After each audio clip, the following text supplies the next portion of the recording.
Merci, Monsieur le Président. Honorable assesseur, effectivement, le parquet a reçu communication de la carte d'électeur de Madame Djenabou. Et à la lecture de cette pièce, il ressort clairement que les informations qui y sont contenues sont conformes à celles déclarées par cette dernière à la barre, à l'audience dernière. Et c'est pourquoi, très respectueusement, Monsieur le Président, honorable assesseur, qu'il vous plaît de la recevoir en cette qualité et ordonner la continuation des débats. Je vous remercie. La défense. Donc, pour pouvoir avancer, est-ce qu'un peut parler au nom de tout le monde? Oui, nous allons essayer, Monsieur le Président. D'accord. Nous estimons que, pour ce qui nous concerne, la production de cette pièce ne règle pas le problème. Parce que Madame Djenabou a indiqué la dernière fois que la signature qui a été apposée sur le procès verbal n'était pas sa signature. Donc la question qu'on se pose maintenant, et qui n'est pas encore réglée, est-ce que c'est maintenant qu'elle se constitue partie civile ou elle avait été constituée partie civile? Donc dans tous les cas, nous estimons que jusqu'à la preuve du contraire, sa constitution de partie civile n'est pas recevable parce que le procès verbal, elle s'est exprimée ici en fonction, si on a accepté qu'elle s'exprime, c'est parce qu'on a vu un procès verbal au dossier de partie civile. Mais à partir du moment où elle indique que ce n'est pas sa signature, on se demande à quel moment alors elle voudrait se constituer partie civile. Donc, c'est pourquoi nous vous prions de bien vouloir déclarer sa constitution de partie civile irrégulière. Je vous remercie, Monsieur le Président.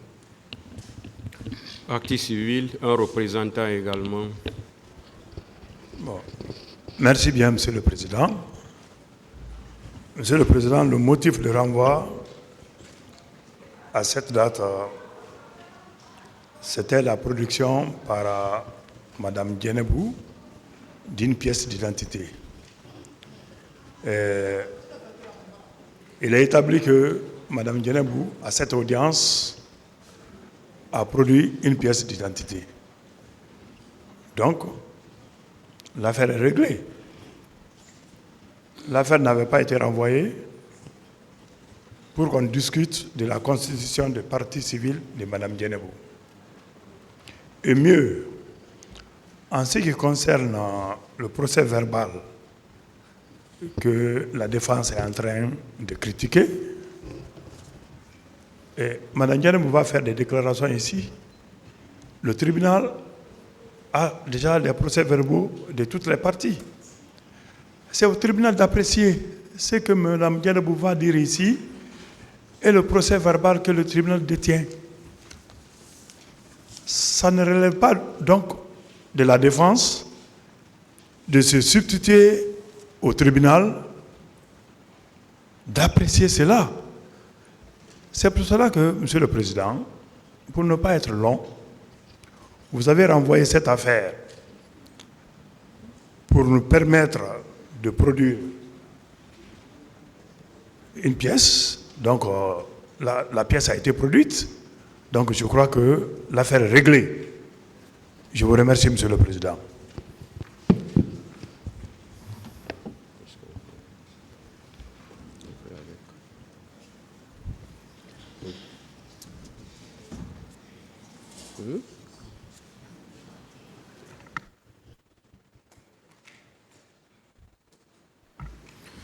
Le tribunal ordonne la continuation de l'audition de Mme Djenabou.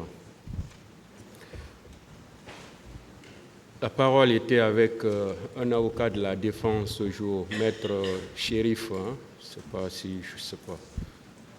Est-ce qu'il est là?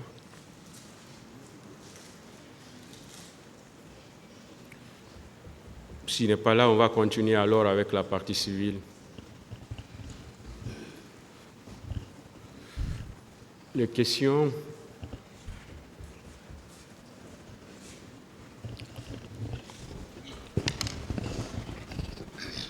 Je vous remercie, Monsieur le Président, honorable assesseur, de m'avoir donné la parole pour poser des questions. Madame Djeynabou. Oui. D'abord, toute ma compassion. Hein.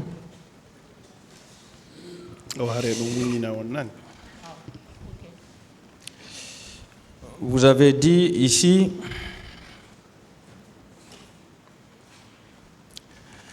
que lorsque les bérets rouges sont entrés au stade, le premier que vous avez identifié, c'était le colonel Claude Pivy.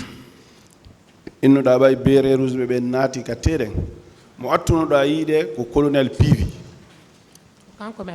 Oui, c'est lui que j'ai eu le premier. Vous persistez là-dessus? Oui. Vous connaissiez le colonel Pivy avant les événements du 28 septembre?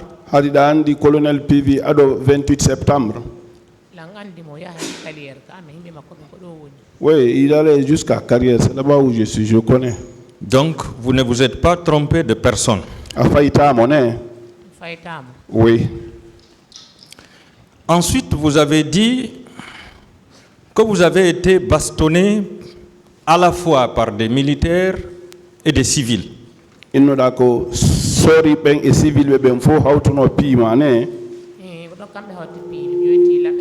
Oui, ils avaient des couteaux aussi.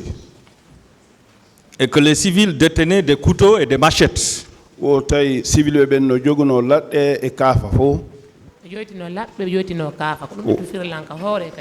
ça.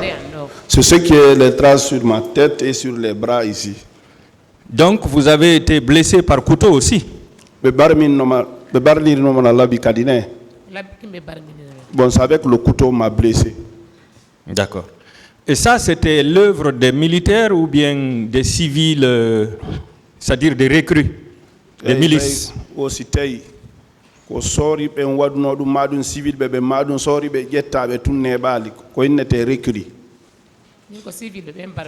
Moi, c'est les militaires qui nous passaient, mais j'ai été blessé par les civils. D'accord. Est-ce que vous aviez été pris en charge par l'État pour les soins? Je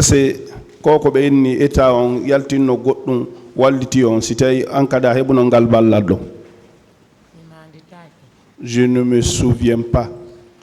Alors, comment vous avez été soigné?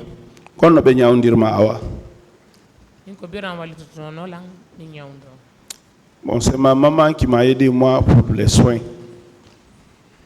Est-ce que vous confirmez que le colonel Moussa Tchebro Camara avait fait des menaces sur les manifestants qui voulaient entrer au stade? O sitay awoli kadi Moussa Tchebro falnobe natude ka stade o kambannobe. Oui. Je l'ai dit et je réitère. Elle a dit, personne ne rentre, tous ceux qui vont rentrer là-bas, ceux qui vont trouver là-bas, ils l'auront cherché. D'accord. Est-ce que pendant votre parcours au stade là-bas, au moment où vous vous débattiez, vous avez vu d'autres manifestants en train d'être frappés? Fendo ka jidlo ton, fendo ka be piata be jindo ton don on yin manifestant be go kadi no piede ton.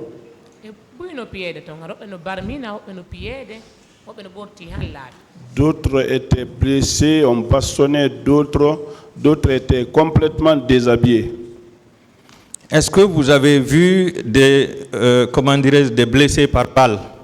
Ositay on yino be wobbe go be kure barmini. Ale ko kure finkari on barmini.